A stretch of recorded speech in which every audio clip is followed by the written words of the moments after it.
Well, the wrestling world is still talking about the whole MJF promo situation. Was it a shoot? Was it a work?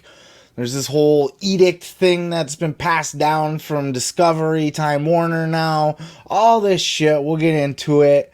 Everybody's giving their opinions, including myself, of course, because why not? It gets clickies, right? But everybody else been talking about it in the wrestling world, including the Nature Boy. Ric Flair threw in his 2 cents with all his years in professional wrestling and even having these work shoot promos before. He gave his thoughts on the situation. Check out this clip. So listen, there's been a lot of people talking about the heat that is MJF, and people want to know, what was real, what wasn't. Is it a work? Is it a shoot? And you were in some of those pretty tense moments once upon a time with Eric Bischoff. You've seen it all. What'd you think of that? I just can't imagine, and I think I told you this, I can't imagine if it being a work that Tony would ever let a wrestler in a company talk to him like that. So yeah. I don't know what the answer is. I don't know whether it's a work or a shoot. I guess we'll find out Wednesday if he's there Wednesday or not, because he's a vital part of. He's a very vital part of the show. So I'm sure with the money issue, I'm sure Tony can fix that. Oh, of course he can. What I like about it is people are talking about it, and when wrestling fans can gravitate to something. And I mean, you and I were together certain places, we won't say where, this past week, and multiple times people would say, "Hey, what about this MJF thing?"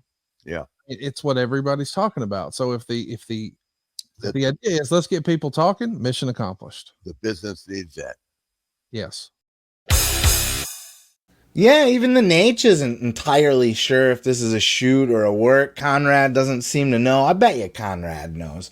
But at the end of the day, this is fucking great.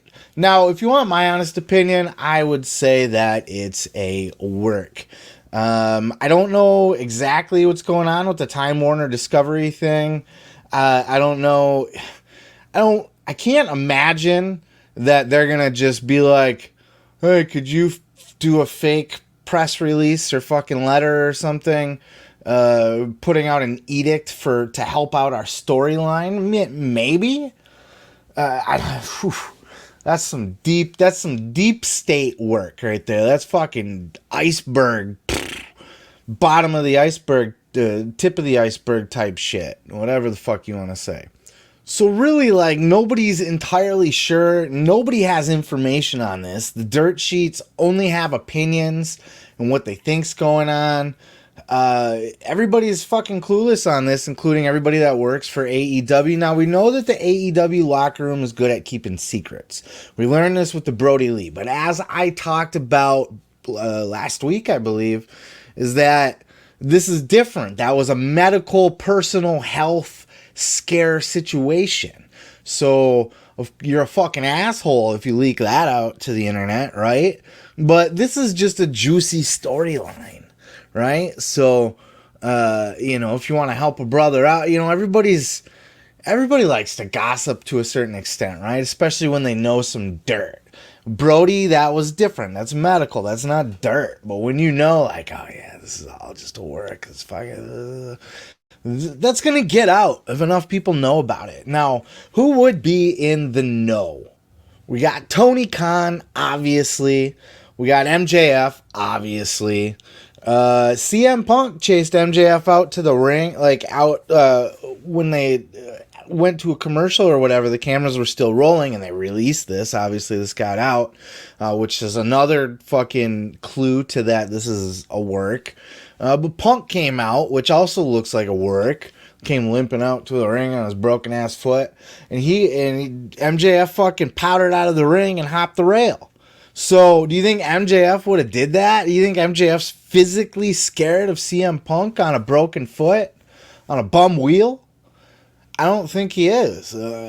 So, it's a work. I don't know. Maybe the networks aren't in on it, and they were highly upsetted by that situation. But other than the language that was used on TV, which they did bleep out for network TV and stuff, did make it to internet versions and stuff like that.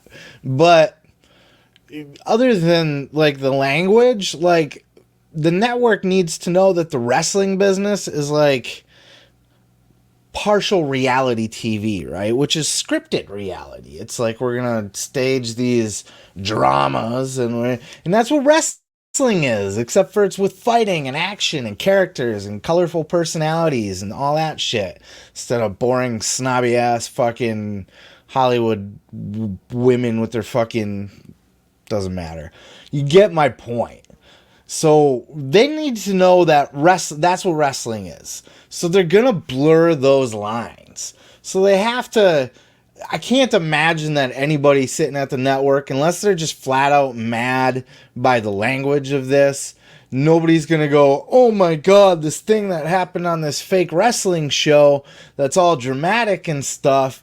We need to issue an edict to nip this in the bud and get this guy off our TV. It's all a show.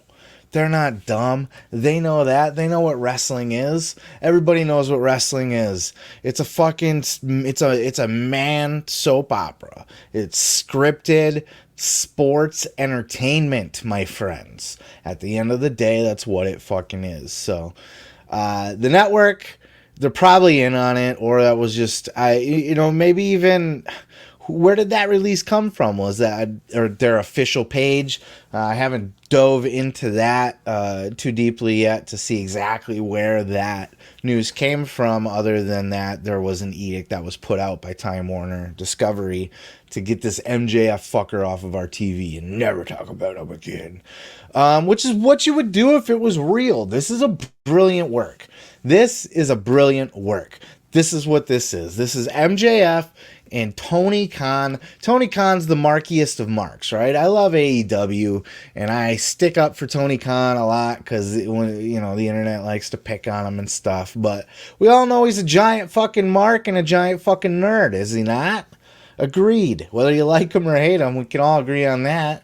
So, and MJF prides himself on the reality and being, he's in character 24/7. He doesn't break kayfabe. That's not real life MJF, but you wouldn't know it because there's a couple videos out there of him being like a nice young man or whatever. But for the most part, you never see MJF, and probably in years, you haven't seen MJF out of character. He's a douchebag to everybody. Every interview, all of them. He never bites his tongue, which is why if he went to WWE, I do think he's fully capable of switching up his character, but he's going to be very watered down. All these people are like, oh yeah, go to WWE, we want to see MJF. He's gonna be the Miz. He's gonna be Miz 2.0. He'll be a better, and you know what? MJF's an elite, in no pun intended, but he's the top of the top talent, right? He's a rock level talent. Mark my fucking words, okay? MJF's gonna be one of the biggest stars of all time, period. He's amazing. He's that good. Trust me. So he's smart, coming right back around to it, and prides himself on never breaking kayfabe. So, and there's real life shit there. I'm not saying this was all a work, but what I'm saying is at some point they had that meeting on Monday, and then MJF did the promo on Wednesday, and now here we are. Nobody knows shit. So they had to have come to some sort of an agreement. I don't know if MJF re-signed something or if this is just a temporary, throw you a few bonus check. I don't know what the fuck they worked out. But somehow, some way, they masterminded a plot to take all of this fucking hype and turn it into a storyline. I don't think the no-show was part of it. I think that was part of MJF just being a butthead at that point, like he's mad about shit, so I'm not gonna show up. Like Sasha and, whatever, which I'm not knocking. I mean, fuck it, I probably would have walked out too. But everything after, everything after that meeting on Monday, I do believe is a work.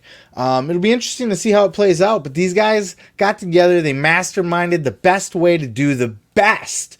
They wanted to do the best worked shoot angle ever. That's what they're going for. That's why nobody in AEW knows backstage other than the people that need to know. I'll bet you Punk's one of those people as well. But they don't need to go tell fucking the fucking what's his face, Private Party or fucking Jurassic Express or fucking Thunder Rosa or fucking, none of these people need to know if MJF's really. So whoever's talking to the dirt sheets backstage from AEW, that's all like, no, yeah, nobody tells us anything, and there's reports that people are crabby and upset about this, that if it is a work, you don't work the boys. Well, fuck off with all that. Not every single person needs to be in the know, especially because everybody's got a big mouth. Lots of people like talking to the dirt sheets, and once something gets on the internet, it's done. So once everybody learns that this MJF promo is a work, that's it. It's done. I mean, it'll still be entertaining because they're always entertaining to watch, but people need to believe in the reality of it. And how do you do that in this era with the internet and shit? Need to know basis. And you know what? Fuck everybody else. And it's not to hurt your feelings. It's not that we don't trust you. It's that we don't trust you, right? It's not that we don't trust you. We just don't trust. We got to keep this fucking under wraps. So that's what's going on. And just kind of wrap up this whole thing. Everybody's clueless about it, but it'll be interesting to see how this plays out and where everything goes. MJF is off of TV now, but could he show up somewhere else? So it does remain to be seen. Oh yeah, thanks for checking out the video. Yeah, don't forget to subscribe. Don't forget to like it if you liked it. Yeah, and you can check out full episodes each and every Sunday right here on the channel.